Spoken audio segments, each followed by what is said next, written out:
Rekan-rekan, kegiatan hari kedua KTT ASEAN dengan para mitra pada hari ini ada 6 pertemuan summit atau KTT, RRT, ROK, Jepang, ASEAN Plus 3, Amerika, dan juga Kanada.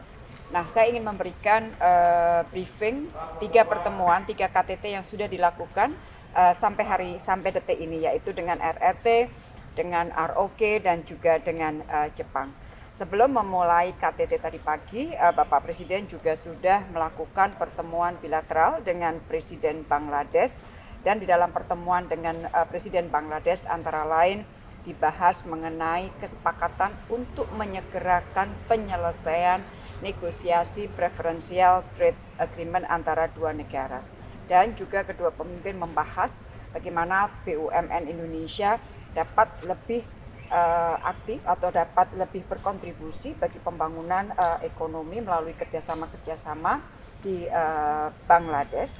Dan hal lain yang dibahas oleh kedua pemimpin adalah apresiasi Bangladesh terhadap komitmen Indonesia untuk meningkatkan kerjasama antara IORA dengan ASEAN. Teman-teman hadir dalam penandatanganan kerjasama antara Sekretariat ASEAN dan IORA.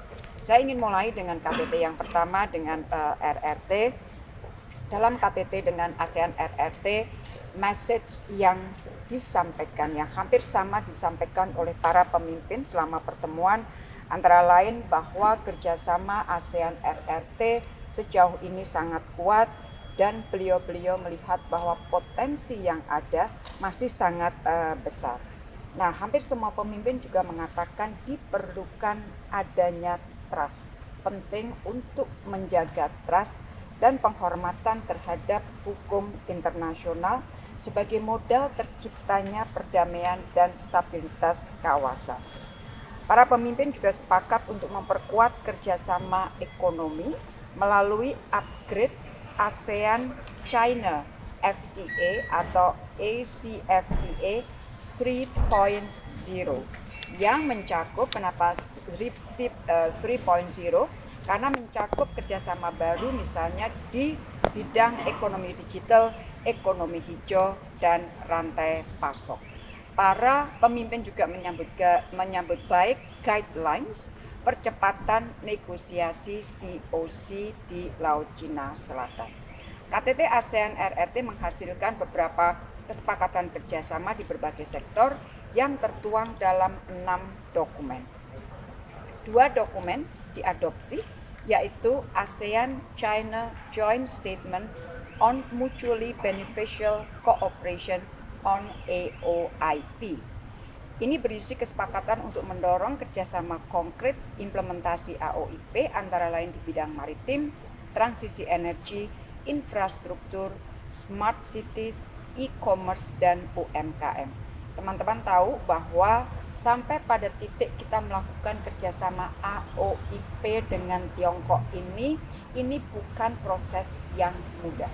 Ini proses yang bertahap melalui komunikasi, melalui pembicaraan dengan mereka, dan pada akhirnya kita menyepakati kerjasama antara ASEAN RRT dalam konteks implementasi AOIP, dan tentunya ASEAN menyambut baik dukungan RRT terhadap AOIP yang menekankan dari sejak awal kerjasama yang inklusif dan kerjasama konkret. Dokumen kedua yang diadopsi adalah ASEAN-China Joint Statement on Deepening Agricultural Cooperation. Ini berisi kesepakatan kerjasama yang menjadikan pertanian sebagai new growth engine untuk membangun ketahanan pangan.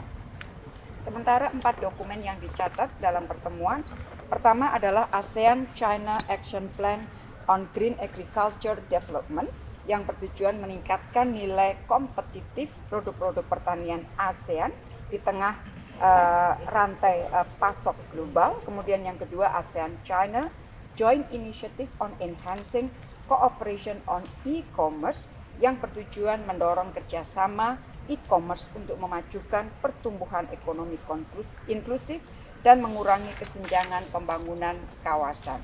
Yang ketiga, guidelines for accelerating the early conclusion on an effective and substantive code of conduct in the South China Sea. Tadi sudah saya sebutkan, yang tujuannya tentunya adalah mempercepat penyelesaian negosiasi COC dengan hasil yang efektif dan substantif. Dan yang terakhir yang dicatat oleh KTT ASEAN RRT adalah Joint Initiative on Advancing the China-ASEAN Science, Technology and Innovation Enhancing Program, yang bertujuan memperkuat kerjasama transfer teknologi riset bersama untuk isu-isu strategis seperti Industri 4.0, infrastruktur digital, dan energi bersih. KTT ASEAN ROK, para leaders membahas kerjasama terutama di sektor emerging economy seperti fintech, digital economy, dan startup ekosistem. Dan ROK mengumumkan kontribusi 30 juta US dollar untuk peningkatan kapasitas di bidang artificial intelligence dan 16 juta US dollar untuk implementasi AOIP. Dalam pertemuan diangkat juga mengenai pentingnya melakukan upgrade ASEAN ROK FTA. Para pimpinan juga mengangkat di dalam diskusi isu yang terkait dengan semenanjung Korea, terutama peluncuran rudal, kemudian program nuklir yang bertentangan dengan hukum internasional dan mengancam keamanan kawasan. Nah, dalam KTT ASEAN ROK ini diadopsi satu dokumen, yaitu Joint Statement on the 24th ASEAN ROK Summit on Cooperation on the ASEAN Outlook on the Indo-Pacific. Ini juga merupakan dukungan terhadap implementasi kerjasama AOIP, dan ini merupakan bagian yang beberapa kali saya sampaikan, mengimplementasikan konsep AOIP di dalam kerjasama yang konkret, dan ini kali ini didukung oleh ROK, termasuk tentunya di sektor maritim, infrastruktur, digitalisasi, rantai pasok, ekonomi hijau, dan UMKM. KTT juga mencatat satu dokumen, yaitu Progress Report on the Implementation of the ASEAN ROK Plan of Action to implement the Joint Vision Statement for Peace, Prosperity, and Partnership untuk tahun 2021-2025 yang berisi kemajuan pelaksanaan rencana aksi Joint Vision Statement untuk tahun 2021-2025. Baru saja selesai KTT ASEAN Jepang, yang dibahas antara lain rata-rata para pemimpin menyampaikan pentingnya menjaga situasi kondusif di kawasan, khususnya di semenanjung Korea dan juga Laut Cina Selatan, kemudian mendorong kerjasama pembangunan infrastruktur hijau, konektivitas, transisi energi, dan ekonomi digital. Jepang juga menyampaikan komitmen pendanaan 100 juta US dollar untuk mendukung implementasi AOIP melalui Japan ASEAN Integration Fund 3.0. Dan Jepang juga meluncurkan Comprehensive Connectivity Initiative pada saat bicara di ASEAN Indo-Pacific Forum. Dan para leader sepakat untuk melakukan KTT peringatan 50 tahun kerjasama ASEAN Jepang yang insya Allah akan diselenggarakan pada bulan Desember tahun ini di Tokyo. Teman-teman, di dalam KTT, para leader sepakat untuk secara resmi membentuk kemitraan strategis komprehensif, Strategic Comprehensive Partnership ASEAN-Japan, yang tertuang dalam Joint Statement on the Establishment of ASEAN-Japan Comprehensive Strategic Partnership. Dan Joint Statement ini diadopsi di dalam KTT ASEAN Jepang kali ini. Selain itu, KTT juga mencatat 3 dokumen: Progress Report on the Revised Implementation Plan of the Vision Statement on ASEAN-Japan Friendship and Cooperation, yang berisi kemajuan implementasi Vision Statement on ASEAN-Japan Friendship and Cooperation.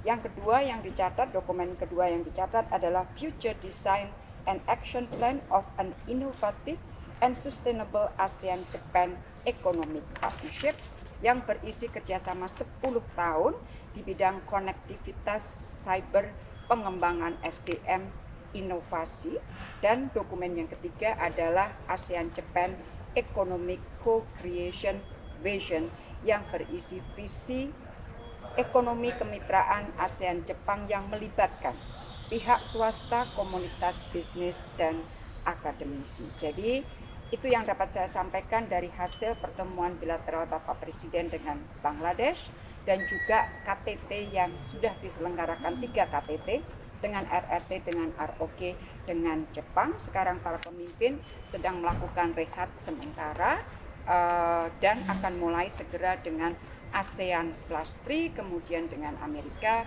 dengan Kanada. Saya sendiri akan ada beberapa pertemuan bilateral. Terima kasih. Terima kasih Bu Menteri. Peta baru China dari Tiongkok. Bahas Bu. Peta baru China dan Tiongkok. Peta baru. Bahas Dan soal Fukushima oleh Tiongkok. Untuk Fukushima, tadi PM Jepang menjelaskan mengenai apa yang sudah dilakukan oleh Jepang. Jadi lebih kepada penjelasan yang diberikan oleh langkah-langkah yang sudah dilakukan oleh Jepang, termasuk masalah scientific base dan juga transparansi dan proses yang dilakukan bekerja sama dengan AIIA. Oke ya.